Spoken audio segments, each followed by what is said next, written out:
How will managing properties hurt your property business? Property managers, letting agents, property negotiators, listen, we all know what it's like when we have to deal with property managers that are absolutely awful at their job. I mean, really, really bad. There's nothing worse than having to deal with a colleague who is really bad, or having landlords come to you, to your specific business, because they've been elsewhere and that property manager was awful. The management they received was terrible. They had very terrible tenants. They lost their money because everything was overpriced. They didn't communicate with them. Listen, I've got 5 tips that will help you to find out how you can be a better property manager. Let's get into it.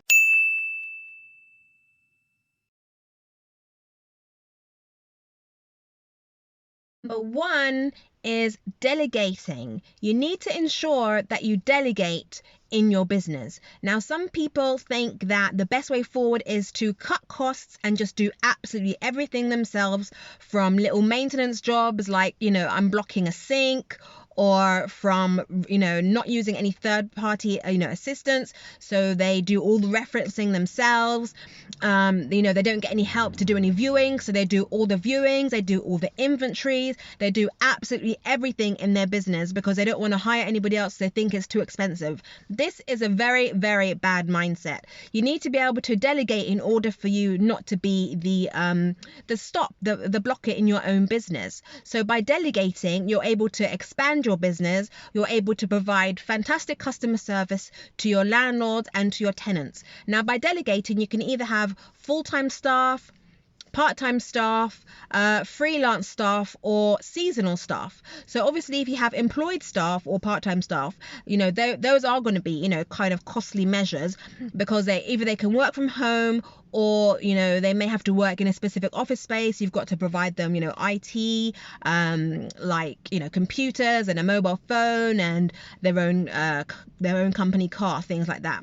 If you get a freelance person or a virtual assistant like myself, they can work from anywhere in the world.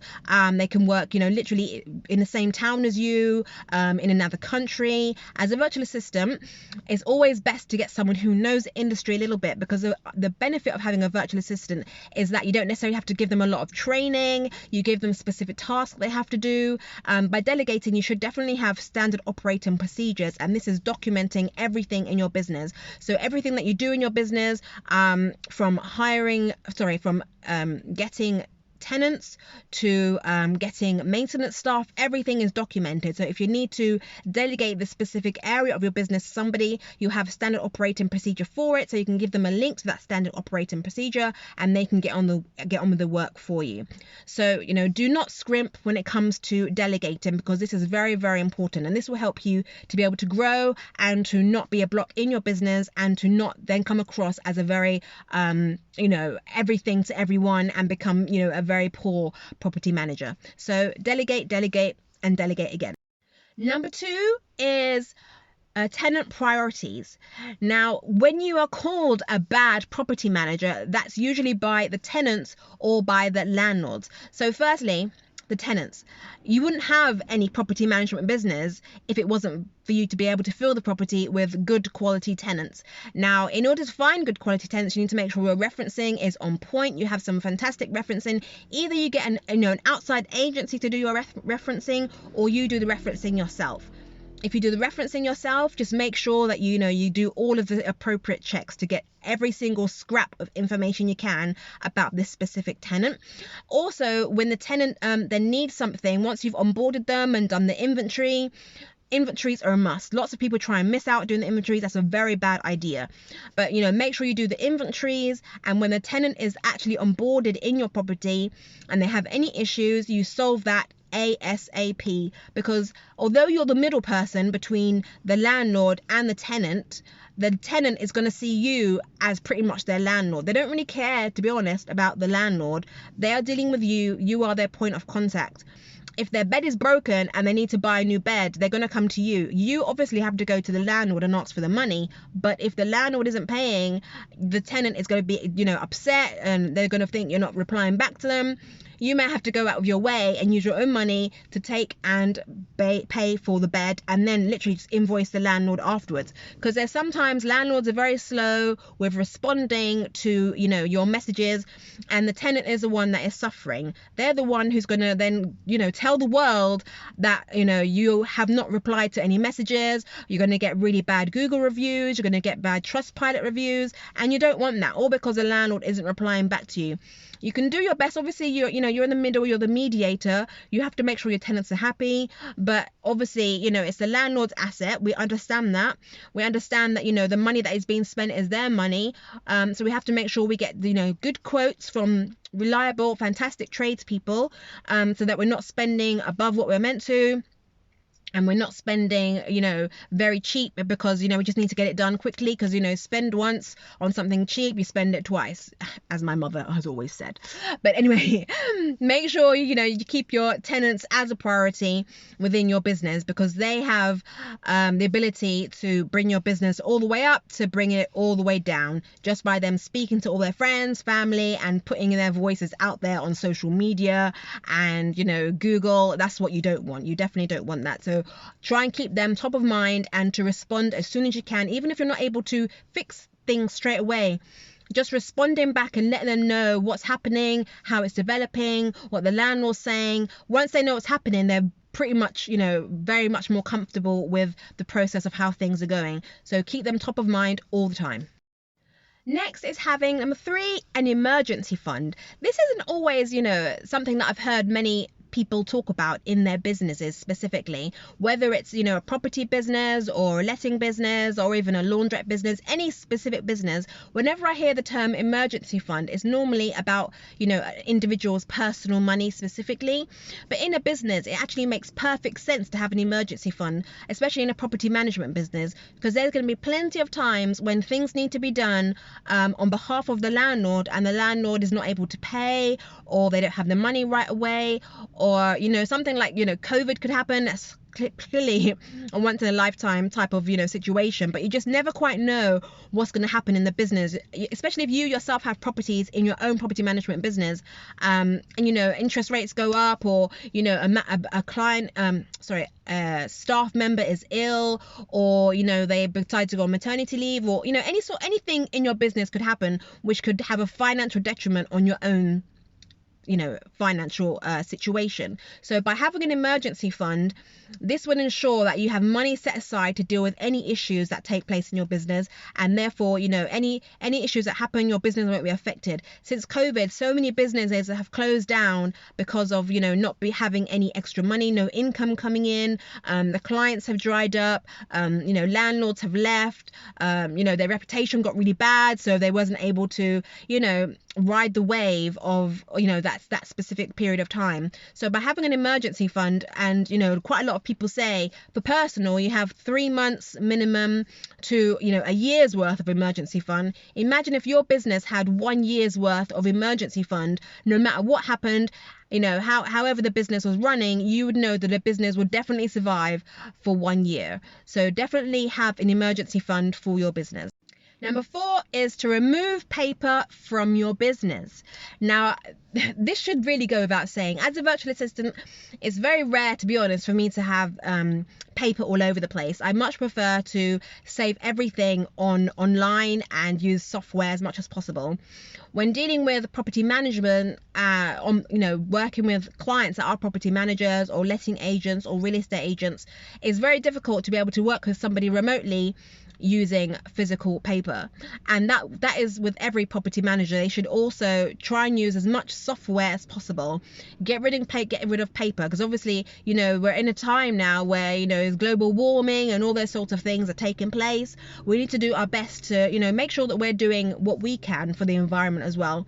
Maybe very little, you know, not printing anything, using online software, using the internet as much as possible, in order to not use any specific paper or, you know, anything like that. When it comes to, you know, even just things like ASTs, tenancy agreements, You don't need to print them out. You can send someone a document via email. You have things like, OneDrive, you have Google Drive, you have so much different systems now that are available. Even just a property management system. Gone are the days and needing, big massive stacks of, notepads and things like that to write down all the tenants' details. Everything is on a property management system now, in order for you to be able to, get access to all of the tenants' details. Even, things like, EPCs, EICRs, gas certificates, all those things are available digitally. Every time you send a tradesman to go and do something, they'll send you an invoice via email. It's very rare for you to get a paper, invoice nowadays, unless of course, you're going to get your car MOT'd. But even then, you can get it, a receipt via email. So as much as you can, try and make your business non-paper as much as possible, because that just helps you, and it does save money in the long run. At the end of the day, the less physical assets that you have in your office, in your personal office, in your office with all the staff, the cheaper it is for you in your business. Number 5 is customer service. How often do you, use different services and the service is really bad? So bad that even you yourself think, oh my gosh, I have to leave a Google review. These people have no idea what they're doing. Imagine you ordering some food from somewhere and the person is really rude on the phone. They're disrespectful to you. It's almost like, you're doing them a favor by ordering food from them. You just don't want to order from them again. Imagine if, you've given someone your property to look after. They don't tell you what's happening. They don't tell you how it's going. All you know is that you're paying them every month and you have no idea if the tenants are even happy. You get messages from tenants and, they're complaining, they're moaning. That's not the kind of property management service that you want to have. Having a property management service where, dare I say it, everybody's happy is probably very rare, but speaking and communicating with, your tenants, your staff, your landlords, your tradesmen, it's paramount. It just helps you so much. It enables you to avoid having to go to court when people don't pay. It enables you to, have a much more friendly, much more responsive communication with all parties. So landlords, for example, they just want to make sure that their rent is paid. They want to see if there's any opportunities for their properties to be improved so they can perhaps increase rents. They want to make sure that their tenants are happy. Is there anything that their tenants could, need that won't necessarily cost them any extra money, but is there anything that they could provide for their tenants to make them more comfortable in the property? So they want obviously communication from you, and obviously statements on a monthly basis, because they're going to need that for their accountant. With tenants, for example, they want response from you if there's any issues or if there's anything which affects their specific service from you. So if they reported a maintenance issue, how quick are you responding back to those maintenance issues?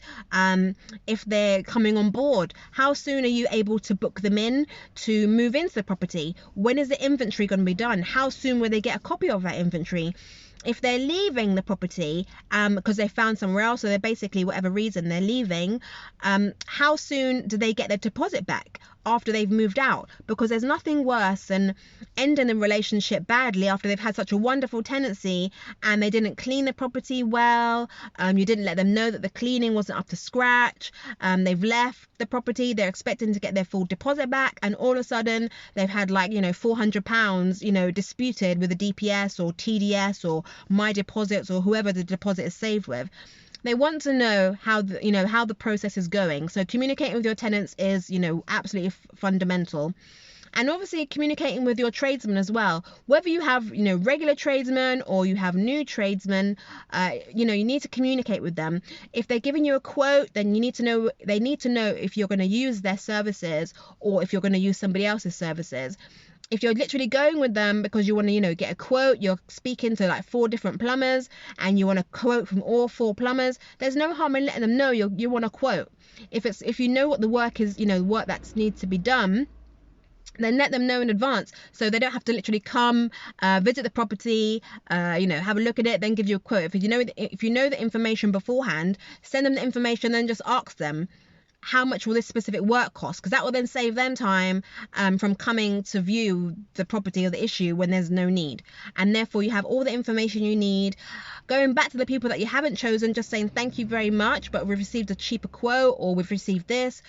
You know, you want to leave a good taste in the people's mouth that you're not going to necessarily be dealing with, because interacting with people, you know, the property management business is a people business. It's an interaction business. It can be one-on-one, you know, group. So having a good reputation is vital in the property management industry, because your reputation always precedes you. So make sure you communicate. Property managers, managing your properties will hurt your property business. Hopefully you've enjoyed today's video.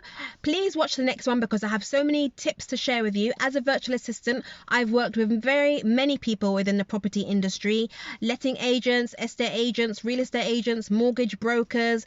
There's so many different people I've worked with. So the information and tips that I'm giving you is what I've learned from working with all those various people. So please watch the next video, because I have much more to share with you. Thank you.